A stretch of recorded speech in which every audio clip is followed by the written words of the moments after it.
Gunfire rings through the streets of Herat, Afghanistan's third biggest city, now reported to be under Taliban control. The militant group breaking open a jail to release the prisoners inside, many of whom are likely to be sympathetic to their cause. It claims it's just a matter of time before the country's second city, Kandahar, will fall too. The advance is getting dangerously close to the capital. Less than 100 miles from Kabul, Taliban fighters ride victory laps through Ghazni as yet another of Afghanistan's provincial capitals falls under their control. As Afghans seek the still relative safety of Kabul, the city is becoming overwhelmed. Zar Begum describes the horror that forced her to flee. Taliban militants evicted me at gunpoint, killed my sons and forced my daughters-in-law to marry. They took 3 or 4 girls from each house and married them. We had to leave.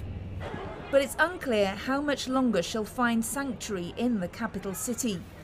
The US has told all its citizens to leave the country immediately, and American negotiators in Doha are trying to extract assurances from the Taliban that it will not attack the US embassy. But in Washington, the Biden administration continues to say the worst may not happen if the Afghan government steps up. No potential outcome has to be inevitable, including the fall of Kabul, which everybody seems to be reporting about. It doesn't have to be that way. And I think it's going to be, it really depends on the kind of political and military leadership that the Afghans can muster to turn this around. They have the capability, they have the capacity, and now it's really time to use those things.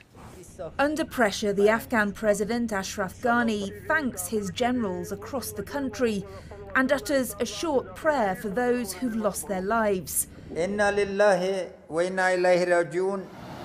But undoubtedly there will be more deaths as the Taliban overcome the security forces that he commands with breathtaking speed.